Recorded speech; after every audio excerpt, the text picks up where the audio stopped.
Ndugu wa familia moja bwana, hao wamejiajiri wenyewe, kazi yao ni kupigia kazi kwenye gari. Tunamwona kaka akiwa ni dereva, lakini mdogo mtu akiwa ni konda. Basi bibi wakati anapiga debe, mwisho siku akawa amwambia abiria wake wanaopanda kwamba humu atakayepanda siwe na hela kubwa kubwa, maana mimi sina chenchi. Mwisho siku baadaye tuna safari ikiwa imeanza. Baada ya safari ndefu bwana, gari ikiwa imefika.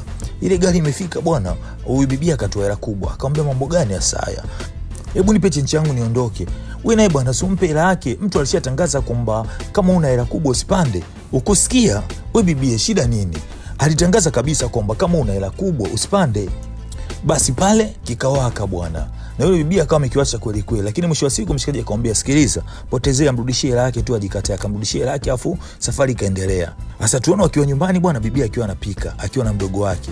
Alafu tunamwona jirani yao akawa amefika pale. Bibi akamwambia kwamba nilimwona anko wenu kuna anawatangazia ubaya kwamba mdimdhulumu gari. Je, ni kweli? Akamwambia huyu anko ana mambo ya ajabu sana. Hii gari yetu acha baba yetu iliweza kutusaidia kwenye maisha yetu. Nakumbuka siku baba akiwa hospitali alimwahidi kwamba atatutunza, lakini sasa hafanyi kitu chochote kile. Sasa bwana hawa bwana wazazi wote washafariki. Kwa hiyo mwisho wa siku wapo wao na mdogo wao. Kwa hiyo wanapiga mishe kwa ajili ya kumsaidia mdogo wao. Mmoja anaitwa Motora na mwingine anaitwa Rotimi. Kama ndo mara kwanza unanitazama bwana, hebu subscribe kwenye channel yako ya Palianda. Halafu mwisho wa siku tunaungana na kwenda pamoja. Ukisubscribe bwana, mambo mengine niachie mimi. Tunamwona mchizi Rotimi bwana, kuna demu mmoja wanampenda sana. Kwa hiyo siku yake anaenda zake kuchota maji akamuona yule demu. Kwa hiyo akajiweka sawa ili aweze kumuita yule bibie. Sasa tunaona mshikaji mara kibao anamtongoza yule demu, lakini demu hajawahi kumwambia hata jina lake. Kwa hiyo leo demu akalegeza kidogo, akamwambia nitajie herufi yangu ya kwanza alafu mimi nitakutajia jina langu mimi ni nani. Mchizi akakomaa kutaja herufi karibia zote, lakini akawa anakosea tu. Mwisho wa siku akaona nimekosa bahati, akawa anajichenga. Wakati anasepa bibia akaamua kumtajia jina lake, akamwambia mimi naitwa Binta. Tunaona night bwana akiwa anataka kupata msosi, mdogo wao akiwa anaombea msosi. Mdogo akapiga sala pale, kisha mchizi akatoa pesa akawa anampatia dada yake. Dada yake akamuuliza pesa ya nini sasa? Akamwambia vitabu ya dogo. Dogo vitabu vyake vinahitaji kununuliwa. Dogo akasema asante kaka. Tunaona mchizi anajitahidi sana kuitunza familia yao. Ile asubuhi anatoka, tunaona mchizi akamwambia kwamba naomba sister ujitahidi kumnunulia mtoto vitabu mapema ili wahi kuja kunisaidia kwa sababu siwezi kuendesha gari alafu nikawa nakonda. Lakini wakati anatoka kutoka, bibi akamkumbusha ujasali. Mchizi tunaona akaanza kufanya sala pale, alafu kisha ndo akajichenga. Gari yenyewe bwana kipengele kuna muda inawaharibikia. Wao wanaamua kupiga wenyewe spana, alafu mwisho wa siku anaendelea na safari. Sasa wakati mshikaji akiwa kwenye mishemishe zake za kukusanya watu, tunamwona yule bibi Binta anatokea. Mchizi bwana kichwa kikawaka moto, akawa anakuna kidogo. Bibi akamuuliza wewe Rotimi? Akamwambia yes. Akamuuliza kwani hii gari inaenda wapi? Wewe mbona kama mdogo sana kuendesha gari? Mchizi kabidi amkatae binti bwana, akamwambia mimi siendi huko unapoenda wewe. Mchizi akaamua kuwasha ndinga afu akasepa. Mida jioni dogo akiwa anatoka shule bwana, tunaona mama mmoja akamuita. Akamwambia wewe ndo Noah? Akamwambia yes. Akamwambia navyoongea na wewe kuwa na adabu, weka mikono vizuri. Akamwambia wewe ulimpigia mwanangu. Kwani ulimpigia mwanangu? Dogo akamwambia kwamba alikichora kitabu changu alikichafua. Kwa hiyo mtu akichora kitabu chako unataka kumpiga kwa sababu wazazi wako walishafariki, unajifanya hauna adabu, si ndio eti? Hayapiga magoti, alafu akampiga stiki za kutosha. Toa dogo bwana akiwa anarudi nyumbani huko akiwa analia. Ndugu zake bwana wakamkimbilia. Hebu tueleze mdogo wetu kuna nini? Dogo akawapa story nzima. Wakatoka nduki chap chap kwenda kwa yule mama. Wakamuuliza kwa nini umpiga mdogo wetu? Akawajibu kwa nyodo. Bwana wakamwashia kichapo cha kutosha pale. Alafu mwisho wa siku wakajikataa. Wakarudi maskani na ushindi wa kutosha wakiwa wamempa mtu kichapo cha kutosha, wakamfurahisha mdogo wao. Sasa tunaona mshikaji bwana akiwa anatembea Rotimi, mara ghafla anamuona Binta bwana. Mchizi akaamua kubadili njia ili ajikatae. Binta bwana akamuona, akamwambia unanikwepa? Mchizi akamwambia hapana sikukwepi, nilikuwa sija kuona vizuri. Akamwambia au kwa sababu unajua labda mimi nimejua ni dereva unaendesha magari. Mchizi akamwambia hapana, nilitaka tu nipate muda mzuri wa kukwambia lakini usijali. Akamwambia mimi mwaga sijali vitu kama hivyo, mbona kitu cha kawaida tu hicho. Wote tunapitia maisha ya kutafuta, mimi naelewa. Kwa hiyo mchizi akamwambia ikusumbui? Akamwambia iko sawa tu, hakuna shida eti kisa unaendesha daladala. Akamwambia sasa unaenda wapi? Akamwambia natembea tembea kwa sababu siku ya Jumamosi huwa tunapumzika kidogo baada ya kumaliza kazi, tufunga hesabu mapema. Akamwambia wewe na nani? Akamwambia ni mimi na dada yangu ndo tunapiga mishe ya daladala. Bibi akamuuliza dada yako ndo konda wako? Akamwambia yes, ni mtu fulani yuko poa sana. Akamwambia naamini ukimwona utampenda. Watu wana leo mchizi akiwa amekaa na furaha kweli kweli. Dada yake akamfuata akamwambia mbona leo una furaha sana? Unachekelea sana. Akamwambia unadhania mimi nafurahia mwenyewe? Ni Binta. Bibi akamuuliza Binta ndo nani? Akamwambia Binta msichana fani hivi mlembo hapo kati hapo. Dada yake akamuuliza kwamba yule ndo anakufanya unafurahi hivyo? Mchizi akamwambia yes, ndo ananifanya nafurahi hivyo. Mchizi huko akiwa na furaha kweli kweli yani. Kesho yake bwana mzigoni kama kawaida, lakini leo tunamuona mshikaji Rotimi bwana akiwa hajisikii vizuri. Dada yake akawa anajaribu kumpima joto kuangalia kama yuko sawa. Lakini mwisho wa siku akamwambia mbona kuona kama uko vizuri tu. Au rudi nyumbani ukapumzika afu mesha tutapiga kesho. Akamwambia hapana, nitajikaza, tusubiri kidogo tuendelee kuvumilia. Basi pale akatokea Binta. Binta alivyotokea, vipi mambo? Rotimi akamchangamkia sana. Mwisho wa siku akauliza vipi mnapakia? Mchizi akamwambia twende chapchapu. Dada yake akamwambia kwamba tumekubaliana tupaki tena. Mchizi ikabidi afanye introduction. Binta, huyu ni Omotora, ni dada yangu. Omotora huyu anaitwa Binta. Tunaona akampa mkono, ila dada mtu bwana akaupokea kinyonge sana. Kisha bibi akapandishwa kwenye gari. Dada mtu akamuuliza kwamba huyu ndio tulikuwa tunamsubia muda wote. Mshikaji akamwambia wewe usio na wasiwasi, hebu ingia kwenye gari tujikatae. Mshikaji akamsindikiza bibi mpaka getini kwao kabisa yani. Dada mtu akawa anaangalia. Baada ya kuingia ndani tunaona anashuka, akamwambia kwa sababu ya huyu bibi leo hatufanyi kazi kabisa yani. Na njiani hujabeba abiria wengine, ni huyu peke yake. Mshikaji akamwambia tutapata wengine huko mbele, hakuna namna, tuendelee tuna kazi.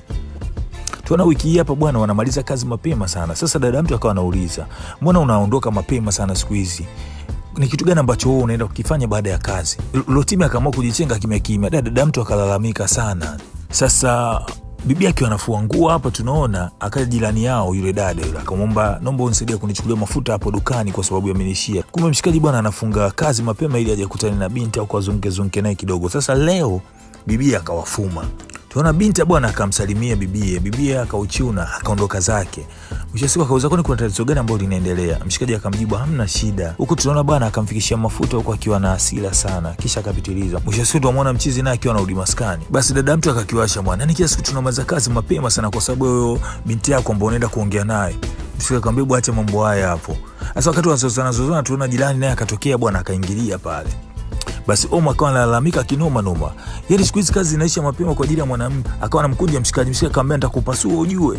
Nitakupasua, acha mambo ya kijinga. Jirani akawaachanisha bwana, afu Rotimi akaingia ndani kwa akiwa na hasira kweli yani. Bibi wakati anapatanisha Rotimi akanjitetea. Tunapiga mishe kuanzia asubuhi mpaka jioni. Kuna mida fulani ambayo tunamwazi na bibi tupumzike, lakini huyu hataki. Bibi akawa anamwambia kwamba hiyo mida ambayo yeye anasema tufunge kazi ndio mida ambayo tunakuwa tunapata pesa nyingi sana. Rotimi akawasisitiza siwezi kufanya kazi mpaka usiku. Bibi akamwambia unaweza ukafunga kazi ili ukamuone mwanamke. Basi panga mida yako hata ya usiku hiyo ndio ukamuone, lakini mida ya mishe acha tupige mishe. Binti huwa anaenda shule afu mwisho wa siku anapatikana jioni. Bibi akamwambia basi mpotezee. Akamwambia nini mpotezee kipenzi changu? Hivi unajikuta nani wewe? Bibi akasimama, yani mimi najikuta nani? Basi Omo akaondoka zake kwa hasira. Sasa jirani bwana akawa anampiga somo, anamwambia unachokifanya sio kizuri yani. Hata kama ni kaka mkubwa, elewa hisia za mdogo wako. Kwa hiyo utakiwa kufanya vitu kama hivi. Akamwambia kwamba pia weka mipaka mizuri kwa ajili ya kuonana na huyo binti wako. Wakati wa kazi fanyeni kazi na wakati wa kuonana naye utaonana naye. Tunamuona Omo bana akaenda paka kwa kina Binti. Amefika zake akagonga geti afu Binti akatoka. Akamvuta afu akampiga mikwala sana, akamwambia sitaki tena nikuone na kakaangu. Baada ya kumpiga biti kali sana kisha akasepa. Bwana tunaona Rotimi kesho yake akiwa na Binti bwana, ikabidi amwambie tu story yao maisha yao. Ikabidi amwambie kila kitu ambacho kinaendelea kwenye maisha yao. Akamwambia kwamba wazazi wao walipofariki waliwaachia gari tu. Kwa hiyo hilo gari ndio limekuwa likiwasaidia. Hivyo ilibidi atafute leseni ili aweze kuendelea kuendesha gari. Na dada yake ilibidi aache shule ili aje amsaidie ili wasaidiane kujipatia kipato ambacho kitawasaidia kwenye maisha yao. Binti akamuuliza kwa nini ukuniambia yote haya? Akamwambia ilikuwa ni mapema sana. Basi dadako yuko sahihi.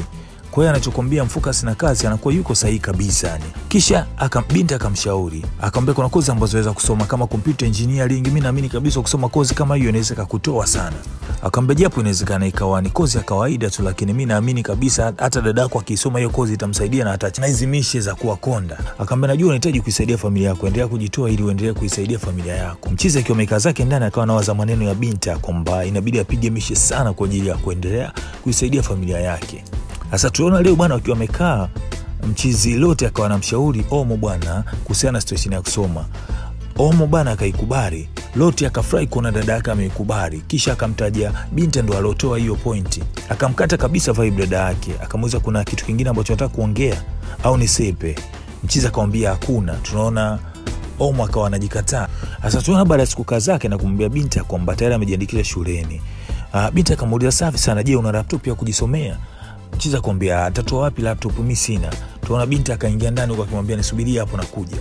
Baada ya muda fulani akarudi na laptop akamkabidhi Mchizi. Mchizi kufungua na itazama laptop. Mchizi alifurahi kino akamkumbatia Binti. Atisi kidogo tunaona Omo anafurahi ya kitu ambacho amekifanya Binti.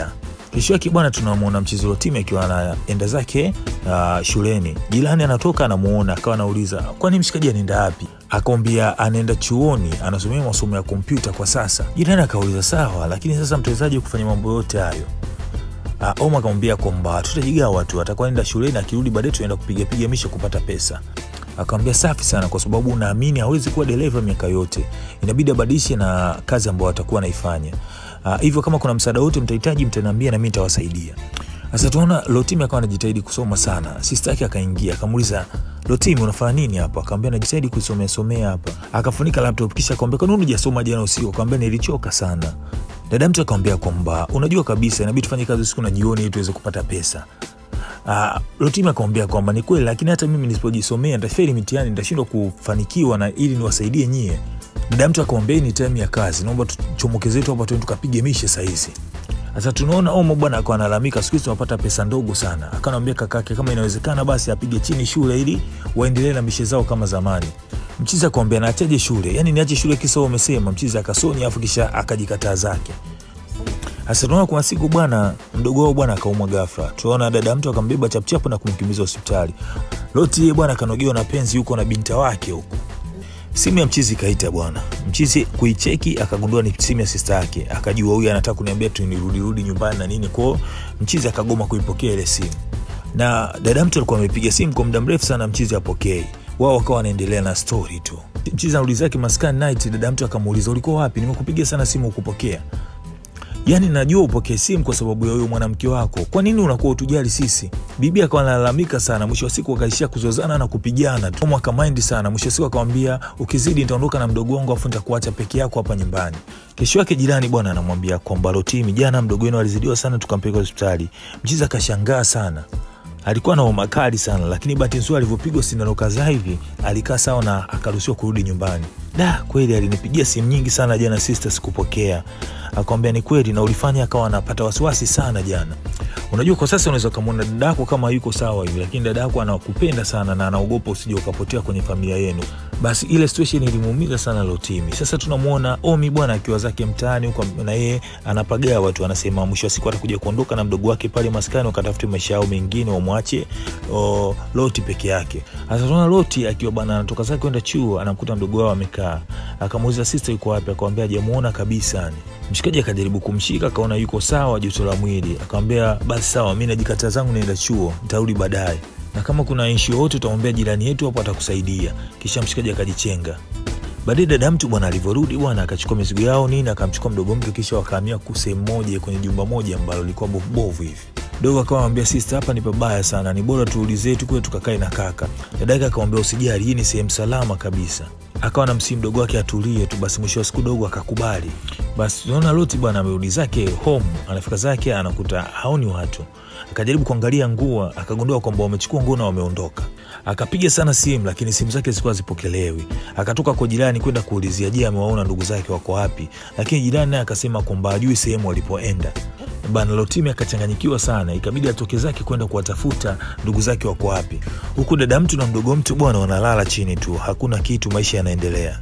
Lotimi akaenda kumwambia binti, jana nimeuliza kila sehemu lakini sijajua, lakini kuna mama mmoja tu ndo alisema kwamba waliondoka na mabegi.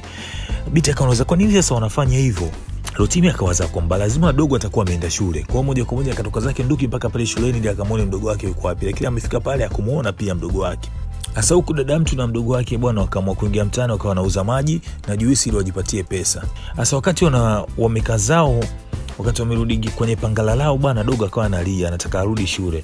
Bibi akamwambia tulia mdogo wangu, kila kitu kitakuwa sawa, vumilia tu. Sasa kwenye mishemisho wakati anahangaika mtaani Noah bwana akakutana na mjomba wao. Mjomba akamfuata akawa anamsemesha kwa ukali. Tunaona Noah naye akamsukuma. Alivyomsukuma bwana mshua akamind, yani wewe vipi una adabu, unanipiga mimi si baba yako? Bibi akamwambia babangu gani yani wewe? Huyu ndo mzee aliachiwaga majukumu ya kuwalea watoto lakini mwisho wa siku aliwatelekeza. Tunaona mzee akawa na mvuto bibi akamwaga juisi zake zote. Omar alikasirika kinoma akaanza kumpiga makofi yule mzee, alimzaba kikweli kweli yani. Sasa mzee akamind kweli kweli, akamwambia kwa sababu yeye ni mtoto wa kike hawezi kumpiga, ila sasa atakachofanya anaenda kumalizia hasira kwa kaka yake. Kwa hiyo tunaona Omo bwana akachukua simu ili ampigie kaka yake, amwambia kwamba yule mshua anaenda zake kule maskani kwa ajili ya kufanya fujo. Sasa tunamuona bwana yule mzee bwana mchomoka zake pale, akamfuata paka Rotimi kijiweni. Alipofika bwana akaanza kumwashia moto kweli, akaanza kumtia vitasa, lakini bahati nzuri washikaji wa kijiweni pale wakaingilia kati na kumuokoa, akawa anajua ni mwizi, hivyo wakaanza kumtia vitasa yule mzee. Dada mtu naye akatokea akaanza kumpa pole, uko sawa kakaangu? Akamwambia niko sawa, pole sana usijali. Tunaona mshikaji bwana wakiwa wamekaa na dada yake, akamwambia dada nisamee sana, kuanzia sasa sitoenda tena chuo na nitabaki na nyie, hata binti sitaongea naye tena. Lote akamwambia dada yake niliwamisi sana. Dada yake akamwambia tulikumisi pia, hata hivyo tukutakiwa kuondoka, sisi bado ni familia moja ambayo tunapaswa kukaa pamoja na kupendana. Jirani naye akalalamika sana, asije akarudia kufanya kitu ambacho alikifanya, kilikuwa ni kitu kibaya sana. Tuna Omo bwana siku moja alimpigia binti, akawa anajua kwamba yeye ndo alifanya mambo yale na kaka yake asiendelee. Kwa hivyo akawa anajaribu kumwombea msamaha kaka yake, lakini pia kumomba msamaha. Basi tunaona Omo akawa anamwambia kaka yake badala ya kupiga shule chini kabisa, akaangalia shuleni kama kuna vipindi vya weekend hawa anasoma. Mchiza akamwambia ni kweli mimi sijawahi kufikiria wazo kama hila hapo. Akamwambia yeye nadhani itakuwa vizuri kama kutakuwa na vipindi vya weekend. Mshikaji akafurahi sana pamoja na dada yake. Kisha Omo akamwambia kwamba aliongea na binta kuhusiana na kumsamehe, lakini pia ameonyesha kukubaliana naye. Sasa tuna binta akawa ametimba pale nyumbani. Sasa mshikaji akawa anasema amejaribu kwenda chuoni kule kufuatilia, lakini hakuna vipindi vya weekend. Lakini dakika ya mwisho akakubaliana kwamba asubuhi bibi atakuwa anaanza kupiga debe, afu mshikaji atakuwa anaingia chuo, alafu mwisho siku akitoka pale wanakuja kuendelea na mishi zao za kazi. Mchizi bwana akawa anakimbia anapiga mishe, mwisho siku anajitahidi kuwahi, alafu mwisho siku anaingia kazini kama kawaida. Baada ya miezi 9 bwana kupita, tunaona mshikaji akawa project fulani hivi anaifanya kwenye laptop yake. Amepiga mpaka jasho linamtoka, dada yake akawa anampepea. Baada ya pale mshikaji akaitwa ofisini, na kuitwa akamwambia kwamba kuna watu ambao tunawataka kwa ajili ya kufanya nao kazi, kwa ajili ya kutengeneza app. Hivyo kuna mchujo utapita. Kwa hiyo na wewe ni mmoja wapo. Kama utafanikiwa basi tutafanya kazi pamoja na wewe. Baada ya muda kupita bwana ofisini, tunaona Rotimi pamoja na mshikaji mmoja wakawa wamepita. Walifanya vizuri sana, hivyo wakaamua kuwachukua wao na kuamua kufanya nao kazi. Aisee akawapa dili moja kubwa sana, inabidi watengeneze software moja hivi.